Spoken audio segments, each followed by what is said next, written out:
Hello मेरे प्यारे दोस्तों, कैसे आप सबका स्वागत करता हूं आपके अपने मैथ टी10 पर। आज हम क्लास 10 के चैप्टर नंबर 2 बहुपद के प्रश्नावली 2.1 को देखेंगे। इससे पहले हम चैप्टर के लिए जितना इंपॉर्टेंट पॉइंट था सब बेसिक क्लास में बता दिए और थोड़ा इसमें भी बेसिक क्लास होगा। इसके बाद हम लोग क्या करेंगे, चैप्टर को स्टार्ट करेंगे। पार्ट 1, पार्ट 2, पार्ट 3 सब क्या है बेसिक क्लास हम बता दिए। चर, अचर, कॉन्सोनेंट किसे कहते हैं, पद किसे कहते हैं, बहुपद किसे कहते हैं, इसमें कितने पद है, शून्यकों की संख्या कैसे ज्ञात कर ले, सब हम basic class part 1, part 2, part 3 में बता दिए। अगर नहीं देखें आप लोग तो प्ले लिस्ट बनाए, प्ले लिस्ट में जाकर देख लीजिएगा। उम्मीद है कि आपको एक बार में समझ में आएगा। बस वीडियो में बने रहेगा, आपको कुछ भी नहीं आता हो ना तब पर भी वीडियो में बने रहेगा, आपको पूरा समझ में आएगा, ये मेरा गारंटी है। तो चलिए सबसे पहले हम आज क्या करेंगे, इसको भी थोड़ा X axis, Y axis, perpendicular, horizontal line, मूल बिंदु का निर्देशांक क्या होता है लेंगे। इसके बाद हम लोग क्या करेंगे, चैप्टर को स्टार्ट करेंगे। तो सबसे पहले हम लोग देखते हैं लंबवत रेखा और क्षैतिज रेखा किससे कहते हैं, समझ में आ रहा है ना। तो लंबवत रेखा किसे कहते हैं, परपेंडिकुलर लाइन किसे कहते हैं। तो जो वाई अक्ष होता है ना, वाई अक्ष खारा वाला जो लाइन होता है, यहाँ से यहाँ तक जो लाइन है इसी को हम लोग क्या बोलते हैं, परपेंडिकुलर लाइन। समझ में आ रहा है ना, लंबवत रेखा। और लेटा हुआ जो भाग है यहाँ से यहाँ तक, इसको बोला जाता है क्षैतिज रेखा, इसको हॉरिजॉन्टल लाइन बोला जाता है। समझ में आ गया। अगर बनाना नहीं आता होगा ना तो मेरे दोनों हाथ पर गौर कीजिए, समझ में आ रहा है ना।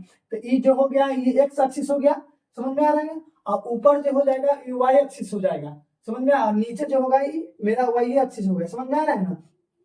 एक चीज और गौर कीजिएगा, यहाँ से ना यहाँ से यहाँ तक आधा y का मान प्लस में हो जाएगा, आधा y का मान माइनस में होगा, आधा x का मान इधर से इधर प्लस में होगा, आधा x का मान इधर से इधर क्या हो जाएगा, माइनस में होगा। आधा y का मान यहाँ से ऊपर प्लस में होगा, आधा y का मान यहाँ से नीचे तक आएगा तो जीरो होगा। सब सॉरी जीरो कहते हैं, माइनस में होगा। समझ में आ गया। तो सबसे पहले हम लोग देखेंगे जहां पर जो दोनों लाइन कट रहा है ना, जहां पर दोनों लाइन कट रहा है, यहाँ पर जो दोनों लाइन कट रहा है एक्स और वाई, समझ में आ गया ना। इतना कट रहा है जहां पर, उसका मान क्या हो जाएगा, वहां पर एक्स और वाई दोनों का मान क्या हो जाएगा, जीरो हो जाएगा। क्या हो जाएगा, जीरो हो जाएगा। समझ में आ गया ना। और इसी को हम लोग क्या बोलेंगे, मूल बिंदु बोलते हैं, मूल बिंदु का निर्देशांक बोलते हैं। तो यहाँ पर एक्स का भी मान जीरो होगा और वाई का भी मान क्या हो जाएगा, जीरो हो जाएगा। समझ में आया होगा। अब हम क्या करते हैं, यहाँ से जब तक इधर नहीं बढ़ेंगे तब प्लस में 1 नहीं आएगा, एक्स का मान 1 2 3 4 नहीं आएगा। और जब तक जीरो से हम इधर नहीं बढ़ेंगे तब माइनस में 1 माइनस में 2 माइनस में 3 एक्स का मान नहीं आएगा। वैसे ही ऊपर जब तक इस बिंदु से ऊपर नहीं बढ़ेंगे तब तक वाई का मान प्लस में नहीं आएगा। और यहाँ से जब तक नीचे नहीं बढ़ेंगे तब तक वाई के मान माइनस में नहीं आएगा, माइनस में 1 माइनस में 2। जब तक यहाँ से नहीं ऊपर बढ़ेंगे ना नीचे बढ़ेंगे तब तक वाई का मान कुछ आएगा नहीं आएगा। मूल बिंदु पर आएंगे तो कुछ जीरो होगा। समझ में आएगा होगा। तो सबसे पहले हम लोग यहाँ पर देख लीजिए, यहाँ से यहाँ तक एक्स का मान प्लस में है, समझ में है ना। दाहिना तरफ जहां से जो लाइन कटा उसके दाहिना तरफ एक्स का मान क्या है, प्लस में। और जहां से जो लाइन कटा उसके बाएं तरफ का भाग क्या है, माइनस में। और ऊपर में y का मान क्या है, जहां पर जो कटा उसके ऊपर वाला भाग क्या हो जाएगा, y का मान प्लस में। और नीचे वाला भाग y का मान क्या हो जाएगा, निगेटिव में, माइनस में होगा। समझ में आया होगा सब। उसके बाद हम लोग देखते हैं प्रथम पाद, द्वितीय पाद, तृतीय पाद, तृतीय चतुर्थांश या तृतीय पाद या चतुर्पाद या चतुर्थांश किसे कहते हैं। ऐसा टाइप भी ऑब्जेक्टिव टाइप प्रश्न पूछा ही जाता है। तो सबसे पहले हम लोग प्रथम पाद किसे कहते हैं उसको देखते हैं। तो प्रथम पाद, तो ये जो हो जाएगा ना प्रथम पाद हो जाएगा। क्या हो जाएगा, ये वाला जो होगा प्रथम पाद हो जाएगा। यहाँ से ये वाला जो भाग है ना, यहाँ से यहाँ तक ये वाला ऊपर का जो भाग है ये वाला क्या हो जाएगा, प्लस प्रथम पाद हो जाएगा। ये सेकेंड पार्ट हो जाएगा, ये थर्ड पार्ट, तीसरा होगा, ये चतुर्थ हो जाएगा, चौथा होगा। समझ में आएगा। तो देखिए इसमें यहाँ से यहाँ तक ये जो एक्स है ना, ऊपर वाला के लिए भी है और नीचे वाला के लिए। समझ में आया होगा। पहला वाला के लिए भी है और चौथा वाला के लिए। ये जो वाई का मान है ये प्रथम वाला के लिए भी है और दूसरा वाला के लिए। ये जो एक्स का मान है दूसरा के लिए भी है और तीसरा के लिए भी। समझ में आ रहा है। ये जो वाई का मान है इसके लिए भी है और एक्स का मान इसके लिए। समझ में आएगा। सब दो दो के लिए है। ये एक्स का मान ऊपर के लिए नीचे के लिए, ये एक्स का मान ऊपर के लिए नीचे के लिए, ये वाई का मान इधर के लिए भी है इधर के लिए भी, ये वाई का मान इधर के लिए भी है इधर के लिए। समझ में आया होगा। अब हम क्या करेंगे, प्रथम पाद। और हमेशा एक चीज गौर कीजिएगा, सबसे पहले x का ही मान लिखा जाएगा, उसके बाद y का मान लिखा जाएगा। तो x का मान, तो देखिए यहां से यहां तक 1 2 3 4 क्या है, x का मान क्या है, प्लस में है। देखिए इधर x का मान माइनस में है तो -1 -2 -3 माइनस में लिखा है, लेकिन इधर x का मान क्या है, प्लस में है। तो ऊपर का के लिए x है, नीचे के लिए भी x है, तो ऊपर का में x क्या हो जाएगा, प्लस में हो जाएगा। तो पहले हमेशा x लिखा जाएगा समझ में आया। तो इसमें x का मान क्या है, 1 2 3 4 क्या है प्लस में, तब प्लस को चिन्ह लिखेंगे, समझ में आया। उसके बाद इसमें y का मान देखिए तो ये तो एक नहीं लिखे जगह के कारण, ठीक ना, तो ये दोनों एक मान के लिए y के लिए भी यही है और x के लिए भी यही है।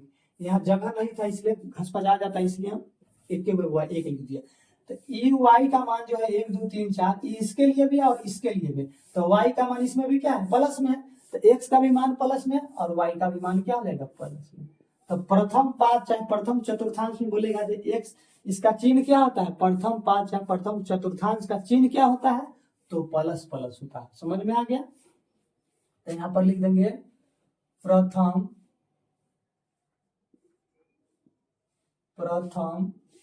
पाद या प्रथम पाद के जगह पर चतुर्थांश भी लिख सकते, चतुर्थांश है क्या है ये चतुर्थांश। प्रथम पाद लिख दे चाहे प्रथम चतुर्थांश लिख दे, दोनों सेम ही होगा, चाहे इसको इतना भी लिख दे फर्स्ट क्वाड्रेंट, समझ में आ रहा है ना, तीनों बात सेम होना। इंग्लिश में बोला इसको जाएगा फर्स्ट क्वाड्रेंट, बोल देगा फर्स्ट क्वाड्रेंट का चिन्ह क्या होगा, तो प्लस प्लस होगा। प्रथम पाद या प्रथम चतुर्थांश का चिन्ह क्या होता है, तो प्लस प्लस होता है। उसके बाद हम लोग देखते हैं द्वितीय पाद चाहे द्वितीय चतुर्थांश किसे कहते हैं, तो इसी को बोला जाता है द्वितीय पाद चाहे द्वितीय चतुर्थांश, दूसरा वाला को द्वितीय चतुर्थांश। इस सबसे पहले हम क्या बोले हैं, x का मान ही लिखाएगा। तो देखिए यहां से जब इधर भरेंगे तो x का मान क्या है -1 -2 -3 -4 -5, तो इसमें x का मान क्या है माइनस में, समझ में आया होगा। और ऊपर जाएंगे तो y का मान क्या है, y इसके लिए भी है इसके लिए भी, तो 1 2 3 4 क्या है प्लस में है, तो प्लस में लिख देंगे। तो बोलेगा जो द्वितीय पाद चाहे द्वितीय चतुर्थांश चाहे सेकेंड क्वाड्रेंट का चिन्ह क्या होता है, तो माइनस प्लस होता है, समझ में आया होगा। उसके बाद हम लोग देखें तृतीय पाद या तृतीय चतुर्थांश किसे कहते हैं, तो देखिए x का मान जो है ना ऊपर वाला के लिए भी है नीचे वाला के, तो x का मान इसमें क्या है -1 -2 -3, तो दोनों के लिए है, तो इसमें x का मान क्या हो जाएगा माइनस में हो जाएगा, हमेशा पहले x का मान लिखेंगे। और इसमें y का मान क्या है, बोले थे y का मान है इसके लिए भी है और इसके लिए भी, तो y का भी मान क्या है इसमें, तो माइनस में। तो बोलेगा तृतीय पाद चाहे तृतीय चतुर्थांश का चिन्ह क्या होता है, तो माइनस माइनस होता है, समझ में आया। उसके बाद हम लोग यहाँ पर तृतीय लिख दीजिएगा, तृतीय पाद चाहे तृतीय चतुर्थांश चाहे थर्ड क्वाड्रेंट, इतना भी लिख दीजिएगा थर्ड क्वाड्रेंट, इसको 2n लिख दीजिएगा 2n क्वाड्रेंट। उसके बाद चतुर्थ चतुर्थांश किसे कहते हैं, तो देखिए इसमें सबसे पहले हम x का मान बोले, तो x का मान ऊपर वाला के लिए नीचे वाला के लिए, तो x का मान क्या है 1 2 3 4 क्या है प्लस में है, यहाँ प्लस का चिन्ह देंगे।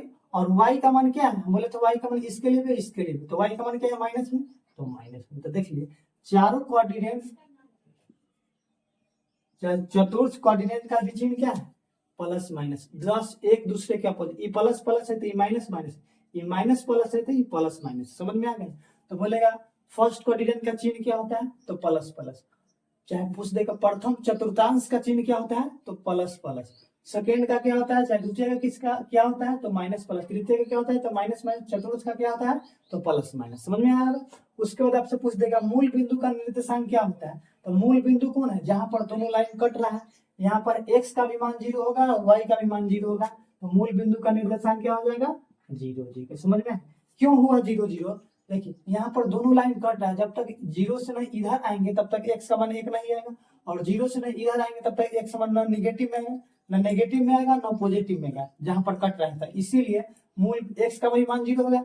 जब तक 0 से ऊपर न बढ़ेंगे तो x का y का मान पॉजिटिव में नहीं आएगा 1, और जब तक 0 से नीचे नहीं बढ़ेंगे तो y का मान पॉजिटिव माइनस नेगेटिव में नहीं आएगा, इसीलिए मूल बिंदु का निर्देशांक क्या होता है, यहाँ पर x और y दोनों का मान क्या होता है 0 0 होता है, ठीक है। पूछ देगा x अक्ष पर किसी बिंदु का निर्देशांक क्या होता है, x अक्ष पर किसी बिंदु का, तो x अक्ष पर किसी बिंदु का निर्देशांक क्या हो जाएगा, तो x का यहाँ से यहाँ तक x है, x अक्ष का मान तो कुछ ना कुछ तो होगा करेगा, x का मान कुछ ना कुछ होगा, लेकिन वो दूसरा बिंदु का मान क्या हो जाएगा 0 हो जाएगा। यहाँ पर किसी बिंदु के जगह पर ना y भी लिख सकता है, y निर्देशांक का मान क्या हो जाएगा, तो x का मान कुछ होगा और y का मान क्या हो जाएगा 0 हो जाएगा, समझ में आएगा। क्यों, क्योंकि x का लाइन है, इस पर x से क्या मान होगा, y का मान तो होगा नहीं, इसलिए y का मान 0 हो गया, समझ में आया होगा। अब y अक्ष पर किसी बिंदु का निर्देशांक क्या होगा, तो देखिए y वाला लाइन खड़ा वाला लाइन को लंबवत लाइन को y एक्सिस बोलते हैं, तो वाई अक्ष पर किसी बिंदु का निर्देशांक क्या हो जाएगा, तो किसी बिंदु का जगह पर क्या लिख सकता है, एक्स निर्देशांक लिख सकता है। तो वाई अक्ष पर एक्स निर्देशांक क्या हो जाएगा, वाई वाला लाइन पर एक्स का मान कुछ होगा नहीं होगा, तो इसीलिए यहाँ पर एक्स का मान 0 हो जाएगा, वाई का मान कुछ होगा। समझ में आओगा। अब हम लोग बोलते हैं एक्स अक्ष को ना भुज, यहाँ से यहाँ तक वाला लाइन को एक्स अक्ष को भुज, भुज भी बोला जाता है या एक्स निर्देशांक भी इसको हम लोग कहेंगे। यहाँ से यहाँ तक वाला लाइन को एक्स अक्ष चाहे एक्स निर्देशांक या भुज कहते हैं। वाई अक्ष को कोटि या वाई निर्देशांक कहते हैं। यहाँ से यहाँ तक के वाला लाइन को कोटि कहेंगे या वाई निर्देशांक कहेंगे। यहाँ तक समझ आया होगा, कोई दिक्कत नहीं।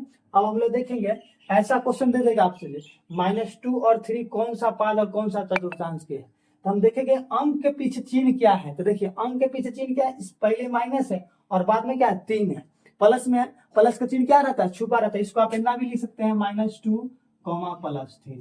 तो देखिए -2, +3 दोनों एक ही हुआ। तो देखिए पहले एक्स का मान हमेशा होता है, पहले किसका मान होता है, एक्स का, हमेशा पहले लिखा हुआ रहता है ना, एक्स का मान होता है। तो देखेंगे एक्स का मान माइनस किस में है, तो एक्स का मान माइनस इसी में आएगा, इधर तो एक्स प्लस में हो, या तो दूसरा में हो जाए चाहे तीसरा में हो जाए। समझ में आएगा ना। तो एक्स का मान दूसरा में हो चाहे तीसरा में, देखिए इसमें भी एक्स का मान माइनस में और इसमें भी एक्स का मान माइनस में, समझेगा। तो एक्स का मान माइनस हो गया, लेकिन वाई का मान क्या है, प्लस में है। समझ में आ रहा है ना। तो वाई का मान देखिए नीचे आएंगे तो माइनस में हो जाएगा, तो ऊपर जाएंगे तो वाई का मान ऊपर प्लस में, तो माइनस प्लस। तो देखिए माइनस प्लस तो किस में हो जाएगा, द्वितीय में हो जाएगा, चाहे द्वितीय चतुर्थांश लिख देंगे, तो यहाँ पर द्वितीय हम लोग लिख देंगे। अब हम लोग देखेंगे +5 -3, या तो इतना लिखा रहेगा चाहे इतना लिखाएगा, +-3, माइनस का चिन्ह लिखा हुआ रहेगा लेकिन प्लस का चिन्ह छुपा रहता है। तो देखिए प्लस माइनस, तो देखिए पहले एक्स का मान खोजेंगे, तो एक्स पहले को हमेशा एक्स का मान होता है, तो एक्स का मान प्लस किस में है, या तो 1 में हो जाएगा चाहे 4 में हो जाएगा, ये ना एक्स है, चाहे तो एक्स में प्लस में हो जाएगा चाहे चतुर्थ में हो जाएगा। तो एक्स का मान प्लस, इस हम तो डिसाइड नहीं कर सकते जो किसका पाद है किसका चतुर्थांश है, लेकिन वाई का मान क्या है, माइनस में, तो वाई का मान ऊपर प्लस में, नीचे आएंगे तो माइनस में। तो देखिए वाई का मान माइनस में है ना नीचे, तो प्लस माइनस, प्लस माइनस कौन सा में, चतुर्थ में है, चौथा में है, तो यहाँ पर लिख देंगे चतुर्थ चाहे चतुर्थ पाद चाहे चतुर्थ अंश। अब देखेंगे -3 और -1 किस में होगा, माइनस माइनस का चिन्ह किस में होता है, तो देखिए तृतीय में होता है, दोनों माइनस में है, हमेशा पहले का एक्स का मान होता है। तो देखिए इसमें भी एक्स भी माइनस में और वाई भी माइनस में, समझ में आ रहा है, दोनों माइनस किस में होता है, तृतीय में, तो यहाँ पर तृतीय हम लोग लिख लेंगे। अब हम लोग देखेंगे लास्ट में क्या है, 2 और 10, 2,10। तो देखिए इसको इतना भी लिखा जाएगा और चाहे इतना भी लिख दे, प्लस में 2 प्लस में 10, चाहे इतना भी दे देगा 2 और 10। समझ में आया। तो देखिए दोनों प्लस किस में होता है, तो दोनों प्लस किस में हो रहा है, प्लस में। देखिए इसमें प्लस प्लस है, इसमें माइनस प्लस, इसमें माइनस माइनस, इसमें प्लस में, तो दोनों माइनस किस में है, प्रथम में है, तो यहाँ पर लिख देंगे हम लोग प्रथम। समझ में आया होगा, कोई दिक्कत, कोई दिक्कत नहीं। आपसे अगर इतना दे देगा 0 -2 कौन सा पाद का है, प्रश्न पूछ सकता है, 0, -2 किस में होगा, समझ में आएगा। तो ये किसी में नहीं होगा, क्यों, क्योंकि मूल बिंदु है, एक्स का मान जब तक नहीं इधर बढ़ेंगे तब तक इधर ना बढ़ेंगे तब तक कोई पाद में इसको एक्स का मान डिसाइड कर सकते नहीं, डिसाइड करते। यहाँ एक्स का मान क्या है, 0 है, हमेशा पहले जो लिखा हुआ था एक्स का मान रहता है, तो एक्स का मान क्या है, मूल बिंदु है, तो एक्स का मान क्या है, 0 है। समझ में आएगा, एक्स का मान क्या है, 0 है, तो एक्स तो ऐसे ही रह जाएगा, और वाई का मान क्या है, -2, तो वाई का मान ऊपर प्लस में रहता है, वाई का मान नीचे माइनस में, तो वाई का मान तो डिसाइड तो नीचे ही रहेगा, तो इसमें रहे चाहे इसमें आए, समझ में आए। लेकिन एक्स का मान डिसाइड नहीं है, इसलिए हम लोग लिख देंगे 0 -2 जो है ना, ये वाई के क्या लिख देंगे, वाई के ऋणात्मक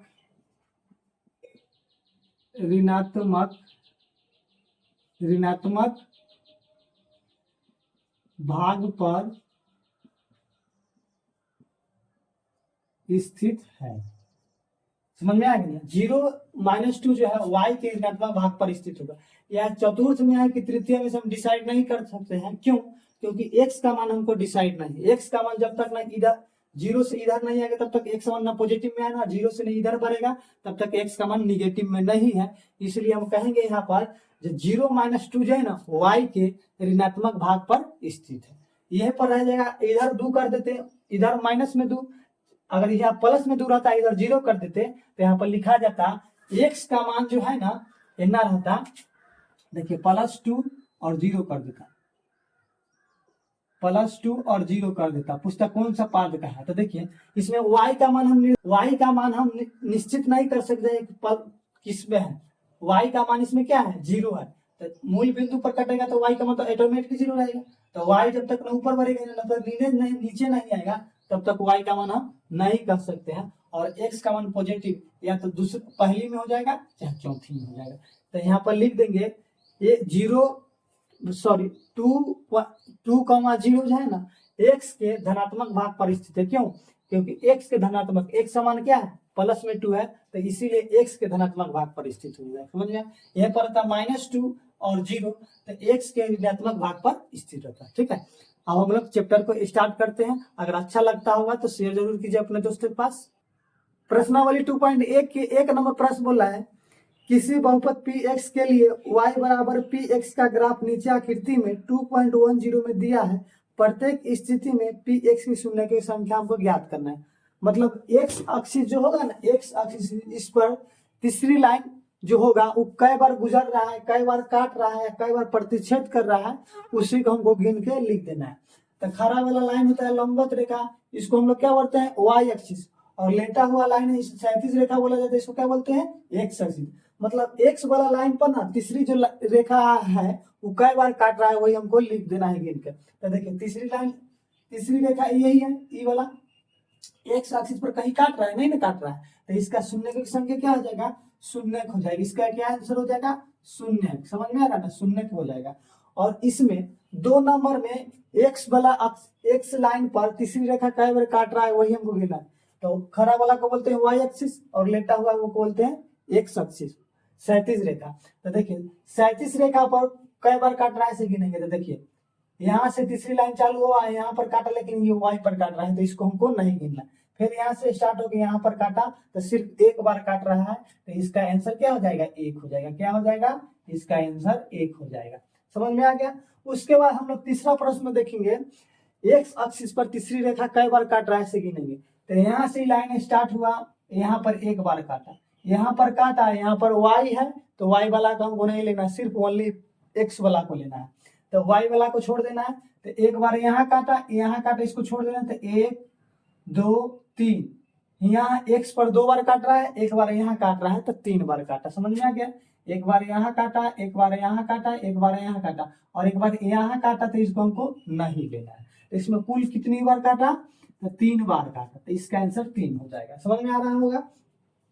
और 4 नंबर में देख रहे हैं हम लोग, एक्स एक्सिस पर तीसरी रेखा कई बार गुजरा, कई बार काट रहा है ऐसे देखिए। तो एक बार यहाँ काटा, एक बार यहाँ काटा, एक बार यहाँ काटा, ठीक ना? तो इसमें 2 बार आंसर हो जाएगा इसका आंसर। 5 नंबर में एक्स एक्सिस पर कितने बार काटा इससे देखेंगे। तो 5 नंबर में एक बार यहाँ काटा, एक बार यहाँ काटा 2 बार, एक बार यहाँ काटा, एक बार यहाँ काटा 2 बार, एक बार यहाँ काटा 3 बार, एक बार यहाँ काटा 4 बार। यहाँ पर भी काटा, लेकिन ये y पर काट रहा है, इसीलिए हमको इसको काउंट नहीं करना, सिर्फ लेना है किसको, हमको x का। तो इसका आंसर क्या हो जाएगा, इसका आंसर 4 हो जाएगा। समझ में आ रहा होगा? 6 नंबर में हम लोग देखेंगे, यहाँ से जब रेखा स्टार्ट हुआ तो एक बार यहाँ काटा, एक बार यहाँ काटा, एक बार यहाँ काटा, इसमें कितना हो जाएगा, 3 बार हो जाएगा। समझ में आ रहा है ना? इसका आंसर 3 हो जाएगा। यहाँ पर काटा लेकिन y वाला काटा, इसीलिए हम नहीं लेंगे। और थोड़ा इसमें डाउट होगा किसी आदमी को, यहाँ पर यहाँ भी काटा और यहाँ भी काटा, नहीं ऐसा नहीं काट रहा है। यहाँ पर जो है ना एक्स ऐसे है, लाइन जो है ऐसे गया, लाइन जो है ऐसे गया, इसीलिए यहाँ पर एक के बाद नीचे नहीं आया है। समझ में आ रहा है? ऊपर से रिटर्न हो गया है। समझ में आ रहा है ना? अगर अच्छा लगा होगा तो लाइक सब्सक्राइब शेयर जरूर किए अपने दोस्तों के पास। मिलते हैं नेक्स्ट वीडियो में, तब तक के लिए टेक केयर, बाय।